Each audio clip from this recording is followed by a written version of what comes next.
이때 나왔던 주요 내용 몇 가지를 요약을 해드릴게요. 첫 번째로 전 세계 약 400명 정도가 에이펙 리더 미팅에 참여를 했고요. 그중에 50%를 아시아 태평양에서 차지하고 있습니다. 수치상 174명 정도고요. 그래서 한국 아시아 시장을 글로벌에서 강력하다라고 표현을 하고 있습니다.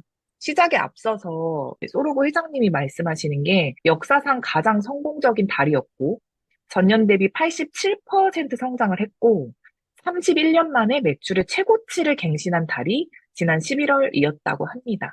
그러면서 너희는 각 나라의 롤모델이야 필드를 리드하는 사람이야 하셨어요. 한 번도 없던 역사를 만드는 리더고 앞길을 선도하는 리더들이기 때문에 really proud of you라는 표현이 저는 너무나 와닿더라고요. 그래서 나는 너희를 정말 자랑스럽게 생각하고 있어 해줄 때 열심히 한 거에 대한 위로와 보상을 받는 느낌이었던 것 같습니다. 이때 회장님이 하셨던 말씀이요. 나는 몸이 허락하는 한 성과가 좋은 사람을 무조건 지원할 거야. 현장에 늘 있을 거고, 항상 연결되려고 노력할 거고, 나는 초심을 잃지 않고 동기부여할 거야. 라고 했어요. 저는 이 현장에 있을 거다라는 얘기와 초심을 잃지 않고 동기부여할 거다라는 든든함을 느낄 수 있었던 시간이었던 것 같아요. 여러분은 소로그가 보지 못하는 것을 보셔야 한다. 그 대신 물류나 회계처럼 어려운 것들은 너희가 사업을 할 수 있는 환경을 만들기 위해서 모든 것을 책임지겠다라는 이야기를 해서 그 회사와 브랜드에 대한 강한 확신이 생겼던 시간이기도 합니다. 두 번째 토픽이 어떻게 보면 굉장히 중요한 내용일 것 같은데 업계의 현황에 대한 이야기였습니다. 이거는 에이펙 리더 미팅뿐만 아니라 리더십 컨벤션에서도 거의 주를 이루었던 내용인데요. 요즘 업계가 요동치고 있다. 굉장히 어렵다라는 소식입니다. 그래서 보상이 바뀌거나 망해서 없어지는 회사들이 많다고 하고요. 대부분의 회사들이 바이너리 구조를 채택하고 있다고 합니다.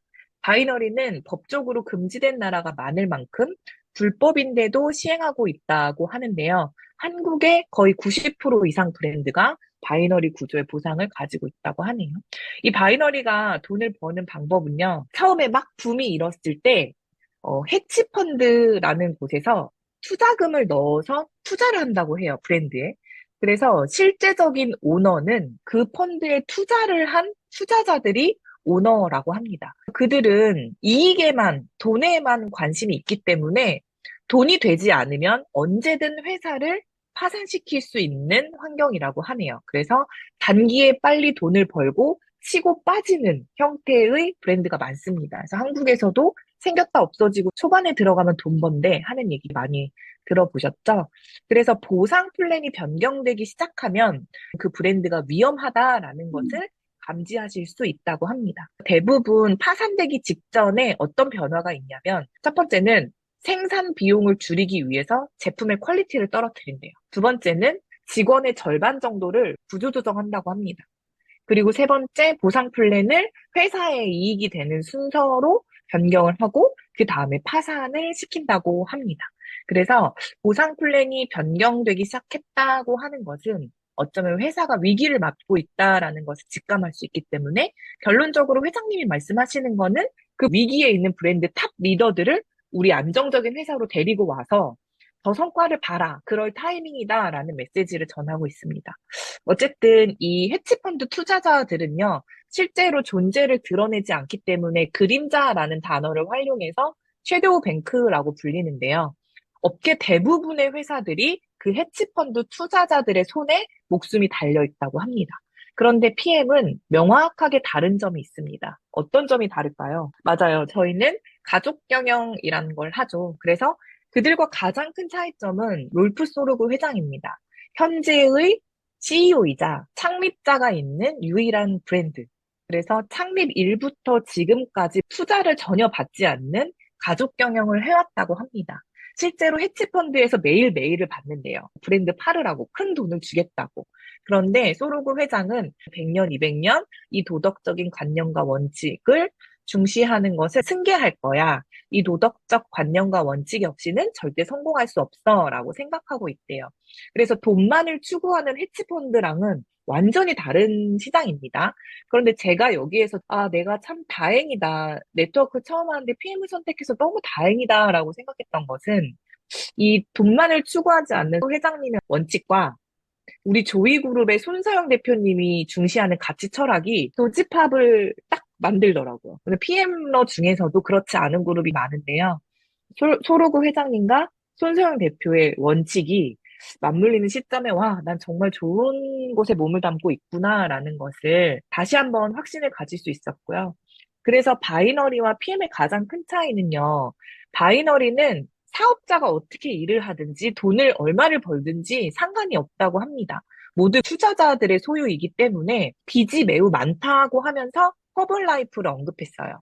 허벌이 지금 빚이 엄청 많대요. 그래서 주변에 혹시 허벌을 하시는 분들이 계시면 리더급 컨택이 가능한 시점입니다. 무튼 PM이 이들과 가장 큰 차이점은요. 다들 코로나 때 많이 꺾였는데 PM은 코로나를 기점으로 급상승을 하게 됩니다.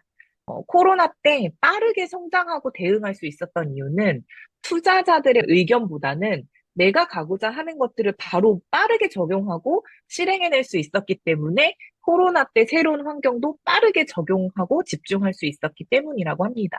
그래서 앞으로도 또 다른 바이러스나 시대의 변화가 올 때 빠르게 적용할 수 있는 것은 투자의 그룹이 아니라 가족 경영이라는 점. 그래서 소로그 회장님이 운영하는 이 가치 철학과 가족 경영에 안정감을 매우 느낄 수 있는 시간이었다라고 보시면 되고요. 그런데 업계가 이렇게 요동칠 때요. 네트워크를 한 번이라도 경험한 사람은 돈이 되는 걸 알기 때문에 다른 업종으로 넘어가지 않는데요. 또다시 네트워크를 선택한대요. 그래서 네트워커의 90%가 이 업계가 계속 존재하기를 원하면서도 더 나은 회사를 찾기 위해서 문을 두드리고 찾기 시작한다고 합니다. 그러면 우리는 어떤 회사를 선택해야 될까요? 이 선택지에 대한 이야기인데요. 현재 정말 빠르게 성장하고 있는 PM, 그리고 도덕적인 원칙과 철학을 가진 최고의 회사에 우리가 몸담고 있다 하면서 계속 확장 중인 얘기를 해줍니다. 미국에는 얼마를 투자했고, 싱가포르에는 어떻게 했고, 헝가리에 오픈했고, 뭐 이렇게 전 세계적으로 굉장히 많은 투자와 확장을 하고 있는 것을 알려줘요. 모두가 어렵다고 망하고 투자를 빼고 도산하는 상황에서 우리는 굉장히 큰 금액들을 회장님의 돈으로 영위하고 있다고 합니다. 그래서 그런 것들을 빨리 알려서 그들에게 안정적인 둥지를 제공해라라는 게 두 번째 토픽이었습니다. 그래서 데리고만 오세요 라고 했어요. 데리고만 오래요. 나머지 힘든 건 다 자기가 하겠다. 그래서 회사를 잃은 리더들이 힘들어하고 곧 다른 회사를 찾으려 할 거다. 그러니 회사를 잃은 절박한 거물급 리더들을 빨리 리크루팅을 해서 이 기회를 누려라 말씀하셨습니다. 그래서 VP 이상 리더님들은 충분히 케어가 가능하기 때문에 지금 엘리트 명단, 네트워크 경험이 있으신 분들 적극적으로 컨택을 하셔야 되는 상황이고요. 세 번째 토픽은 들으셔서 아시겠지만 살 빼는 제품에 대한 내용입니다. 주사가 아니라 100% 자연적인 건강기능식품으로 식욕을 억제하는 캡슐입니다. 그래서 캡슐이라는 것만으로도 큰 메리트가 있다고 하고요. PM이 가지고 있던 오래된 과학적인 논문을 통해서 만들어낸 100% 천연 자연 친화적인 제품이기 때문에 안전성을 굉장히 강조했습니다. 그리고 시장의 파이가 엄청 커질 거다. 그리고 아침, 저녁 주스와의 궁합이 정말 좋을 거기 때문에 자연적으로 식욕 억제제를 만든 브랜드는 PM이 유일하다고 합니다. 그래서 내년부터는 NTC와 더불어서 혁신적인 제품이 나왔기 때문에 업계의 재무적인 변동과 안정적인 기회를 가지고 있다. 그래서 이 제품이 출시되면 우리는 이것들을 적극적으로 바이럴하게 될 거고, 세일즈를 할 때도 말할 수 있는 포인트들이 훨씬 많다는 거죠. 그래서 이 기회가 내년부터 있을 거다라는 것도 알고 계시면 될 것 같아요. 그래서 우리는 황금을 손에 쥐고 있고 이 기회는 다시 돌아오지 않을 거다. 우리는 전 세계 1위를 앞두고 있기 때문에 이 타이밍을 적극적으로 활용하시라는 말씀을 하셨습니다. 개인적으로 귀감이 많이 됐던 문구인데요. 죽기 전에 인생을 돌아봤을 때 정말 후회 없이 열심히 잘했다. 할 만큼 쉬는 시간 없이 일했다. 이렇게 말할 수 있을 것 같아요. 그 정도로 열심히 했대요. 그래서 여러분이 여태까지 어떤 인생을 살았고 앞으로 어떤 인생을 살고 싶은지 돌이켜보고 오늘로부터 미래가 시작되니까 그 부분에 대해서 나는 내 역사를 직접 만든다. 그래서 나는 어떤 역사를 쓸지 스스로 결정하라는 말씀을 하셨습니다. 그래서 저도 앞으로 어떻게 살고 싶은가를 여행하면서 충분히 생각을 해봤어요. 그래서 여러분도 청사진을 한번 그려보시고, 일단 오늘은 여기서 마칠게요. 뒤에 조금 더 있긴 한데, 시간이 늦어서 여기까지 하고요.